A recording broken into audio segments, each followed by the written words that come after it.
Wargaming's Beat Matt Batrep. Matthew here from MiniWargaming.com, bringing you another Beat Matt Batrep. This time we're going to move a little bit away from the norm. We're going to be playing a game of Cities of Death. We'll explain that in a moment. If this is the first time that you've ever watched a Beat Matt Batrep, this is how it works.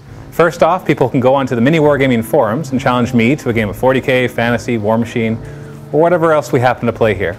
And if they win, they get a $25 gift certificate to the online Mini Wargaming store. Today I've been challenged by Andy, who's come all the way down from Toronto, got stuck in traffic, and still made it here. So we're definitely going to be battling it out. And the reason I said that we're doing something a little different is because this is our 17th episode of Beat Matt Batrep. And we've played a lot of 40k, as a lot of you have noticed. And we wanted to change it up a bit. So when Andy told me he was bringing Orks, I said, you know what, let's try like Cities of Death or Planet Strike. In the end, we decided on Cities of Death because we haven't done that yet in the battle report, and it's a lot of fun. So it's only 1,250 points.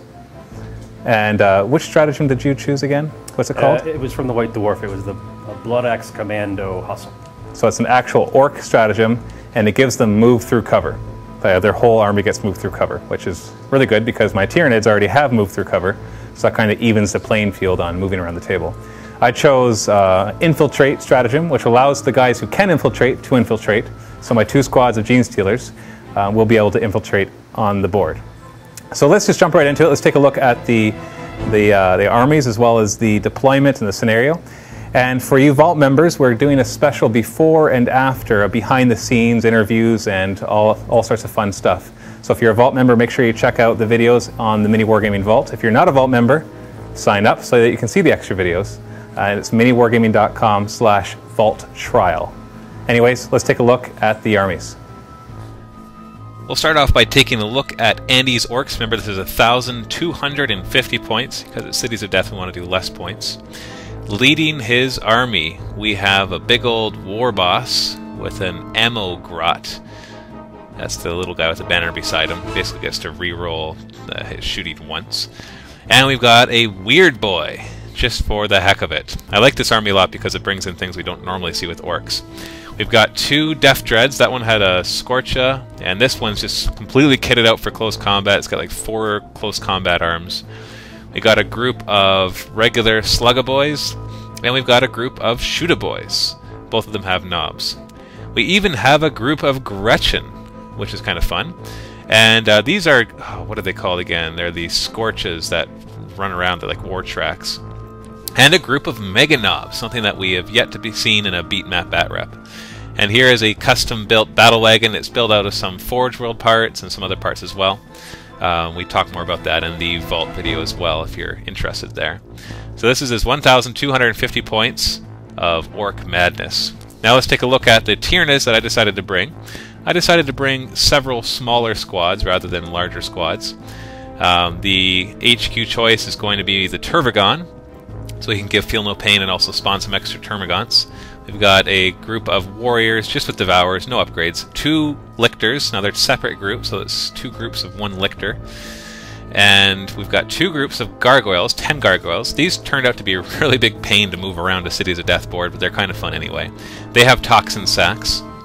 And then we have 2 groups of Gene Stealers with Toxin Sacks. There's only 8 Gene Stealers in each group. Like I said, it's just minimizing here. 2 groups of 15 Hormagaunts. They also have Toxin Sacks, and those are small groups compared to what I normally bring. And a group of Yumgarl Gene Stealers. So that's 3 elite choices, 2 fast attack, 5 troops, and 1 HQ. No heavy support whatsoever. And so now taking a look at the board, this is all the terrain that we had on there. This is a mixture of some of the Zombie Town terrain that Dave uses for his Zombie Town game, as well as some post-apocalyptic terrain that Sandra made, as well as some that I made as well. And so it's a good mixture, nice, lots of buildings. We want to keep it nice, tight packed, so there aren't as many firing angles. Turns out it didn't matter quite as much with the Ork game, or Orks and Tyranids, because neither of us really shoot long distances that much, and so it was more just trying to maneuver around the buildings. It did make for some interesting tactics, though, as you can see. So let's take a look at the deployment. Before we look at that, I decided to put my Yumgarl Gene Stealers in the building with the star. The building with the T is the tall building, so it's basically the one in the back left, the one that Dave built for the foam board terrain DVD. Now we're doing the Cities of Death deployment, where we go back and forth deploying, and we start troops, and then heavy support, elites, HQ, and then fast attack. He chose his quarter of the board, and I chose my, and then I chose the opposite one, of course. I have to take that one. So he was the one that picked where he is right now. And we're just going back and forth and deploying. So a little note on the scenario here. Basically, we're doing the very first scenario in the Cities of Death rulebook. And that is that every building is an objective. It's kind of a plant the flag kind of thing, where if you touch, we've decided that the rules are like this. If you touch the building with any scoring unit, the only thing that is not scoring would be the Turvagon on my side and his Battle Wagon on his side. We just decided that just to make it even. So you touch any of the buildings, either in the movement or shooting or assault phase, and you're the only ones touching or occupying it, then you claim that building and you plant your flag. It has to be during your turn, though. And then on the opponent's turn, if they touch the building that you that you've claimed, and they follow the same rules, you're not touching it, you're not in it, and they're touching it, then they get to claim it with their flag. And at the end of the game, it's random game length, so it's 5 to 7 turns. Whoever has the most buildings wins. So there's 10 buildings on the board, and you can see they're nice and close together, so it is very important that you grab as many as you can. The stratagems, as we already said, he gets to move through cover, so he gets 3 dice for his difficult terrain rather than 2. And my stratagem was infiltrate stratagem, which allows me to infiltrate things. Normally you're not allowed to infiltrate in Deep Strike and Cities of Death, so my 2 groups of Gene Stealers will be able to infiltrate on the 2 other quarters of the board, and that allows me to grab some objectives right away. So here's the first group. These guys infiltrated on the side, so they're going to move up. I rolled and I got first, or we rolled and I got first turn. So these guys are going to move up. And the way that we're going to mark it, I have my blue Termagant. So this is not a Termagant, this is just a flag, so that building is mine. And he's using these green markers, so you'll see what those are when we go to his turn. My Hormagants run up into this building, and so I'm going to claim this tall building as well. This is the tallest building on the board. So they move up, and I claim that one. And then my Hormagants on the other side run into the other table quarter so that they can claim this one. So I'm just at the very beginning trying to claim as many as possible. My Turvagon spawns 12 Termagants, no doubles rolled, so I'm quite happy with that. That's like the second best roll you can do without doubles, or I guess it wouldn't be 6-5-3 and then 6-5-4, whatever. It's a really good roll without getting doubles. And then Turvagon's going to move. He's going to do a psychic test and give Catalyst to the Hormagant brood, which gives them Feel No Pain. Then I'm moving up the Termagants, and they're going to wrap around the Hormagants, so they get cover no matter pretty much what angle you shoot at them. The Gargoyles are going to move across. I want them to fly up on top of the building. Every level is 3 inches. That's just the way it is. You don't measure it, you just count each level as 3 inches of movement. And these ones are just going to kind of hold where they are in preparation for taking a counter charge or something. The Warriors are going to move over, continue to provide Synapse for the Gargoyles and Hormagants on the one side. The Turvagon will provide Synapse for the other side. The Gene Stealers ran, and so they actually went up 2 levels, and they're going to hide in there. That way they can stay away from the Scorches, because the Scorches can only shoot up 1 level. The same level or up 1 level, so by getting up 2 levels, it basically keeps me safe from him. So in his turn, it's his turn to try to react. His 1 Scorch is just jet biking, power boosting over there, going 19 inches because it is painted red. The other one's doing the same into the middle.